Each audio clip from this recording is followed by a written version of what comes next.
It all started like any other day. I was cleaning up in the kitchen while my 6-month-old son napped peacefully in his crib. But then, I noticed something odd. The house had become eerily quiet.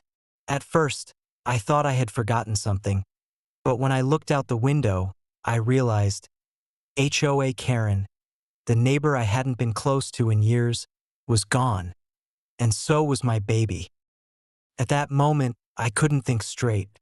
I ran outside shouting their names, but everything seemed too calm, too quiet. My heart sank when I saw the back door wide open and scattered wine bottles inside. HOA was drunk again. I immediately called 911, my voice trembling. "She's drunk. She took my baby. Please help me." When the police arrived, I could barely get the words out as I pointed to the house. The officer, looking somewhat familiar with HOA, spoke in a grave tone. "She has a history," he said. "What kind of history?" I asked, my heart racing.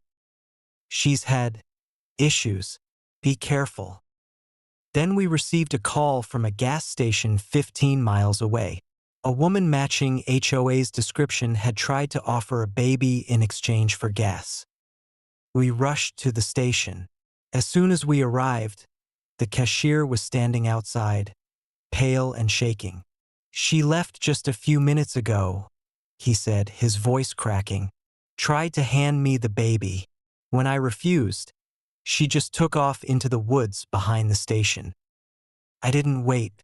I ran toward the trees, heart pounding, desperate to find my son. The sun was setting, and the air was growing colder. Then, I heard it, the soft, unmistakable cry of a baby. But something wasn't right.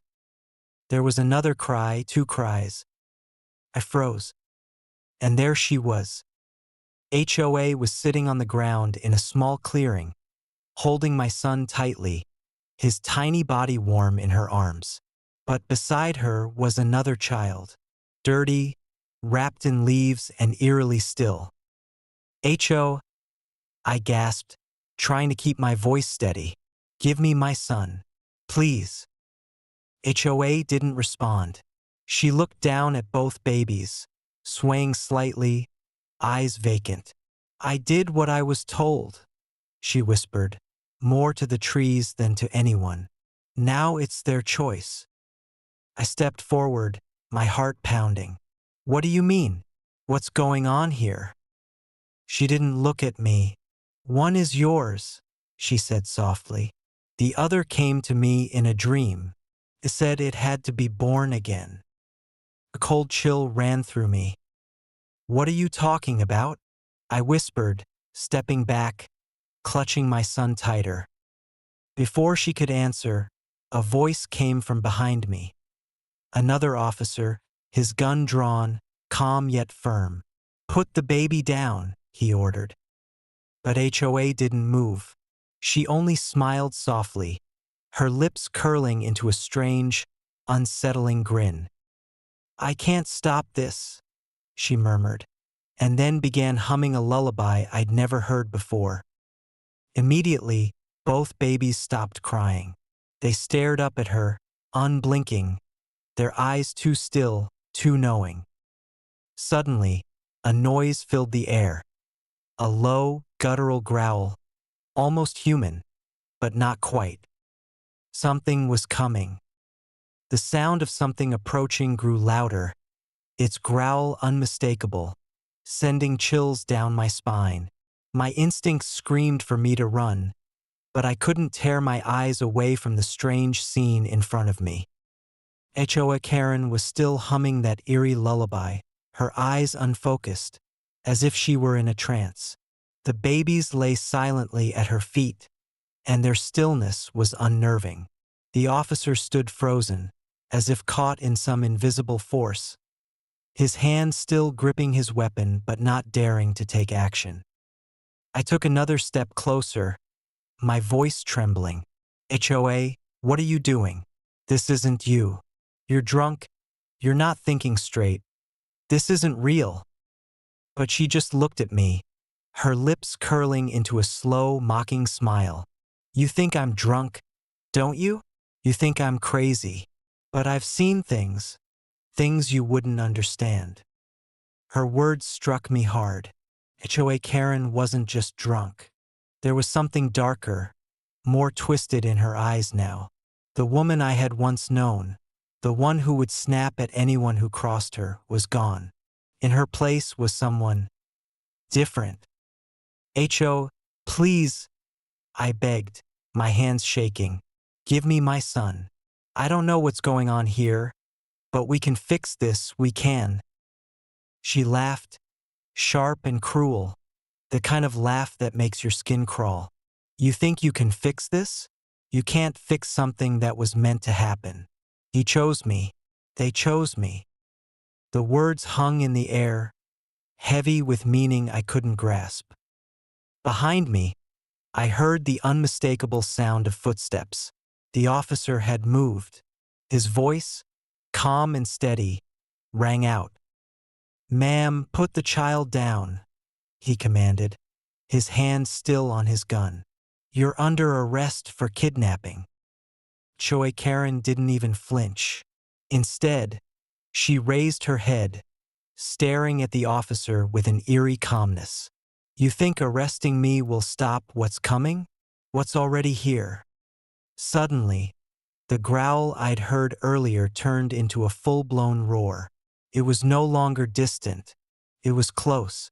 Something massive, something unnatural, was moving through the trees toward us. The officer's grip tightened around his gun, but HOA Karen merely closed her eyes, humming once more. The air grew colder, the ground beneath our feet vibrating with the force of whatever was approaching. Then I saw it. A shadow, larger than any animal, emerged from the darkness of the woods. Its eyes gleamed red in the dim light, and its silhouette was unlike anything I'd ever seen. It was almost human, but distorted, too tall, too thin, and its skin seemed to shimmer with an otherworldly glow. It was coming for us. The creature moved closer, its footsteps sending vibrations through the ground, its eyes glowing a fiery red. It was no longer a mere shadow, it was real, and it was coming for us. Choi Karen didn't even blink. Her humming grew louder, more urgent, as if she were calling to it, summoning it. Her smile was now wide, almost serene. The officer was the first to react. He shouted into his radio, trying to call for backup, but his voice was drowned out by the creature's roar, which echoed through the woods, making the air feel thick with dread. "HOA, what have you done?" I cried, my voice barely more than a whisper. "This is insane. You're out of your mind. You're not. You're not in control." But HOA Karen only laughed, a high-pitched, eerie sound that sent shivers down my spine. "I've always been in control," she said softly, her eyes never leaving the creature. "It was never about you or your baby. It was about him." Suddenly, the creature stopped, just a few feet away, and its glowing eyes turned toward me. It tilted its head, as if assessing me, its gaze burning into mine. I could feel the weight of its stare, heavy, suffocating. And then, something impossible happened. The creature spoke. "You are not the one I seek," it rumbled, its voice deep and unsettling, vibrating in the air like thunder. I froze. The creature knew me, but it was clear it was not after me. It was after something else, something more important.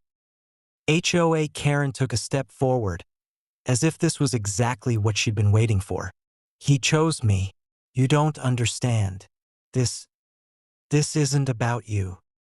The creature turned back to her, and for a moment I thought it might strike. But instead, it crouched down in front of her, its glowing eyes narrowing. Then it spoke again, this time in a softer, more intimate tone. "The time is near.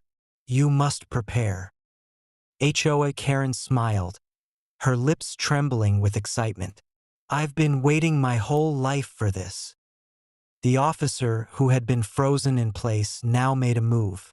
He stepped forward, his hand still on his weapon. You're insane, HOA. You need help. This thing. It's not real. It's not happening. But the creature only growled, a sound that made the air tremble. It didn't need to do anything else. The officer froze, his gun shaking in his hands. HOA Karen's influence over the situation was undeniable. And it was clear now that this wasn't just a woman with a few problems. She was connected to something far darker than any of us could comprehend. I took a step back, clutching my son even tighter. My head spun. What had HOA Karen done? What had she unleashed? And why was this creature looking at her like that, with such reverence?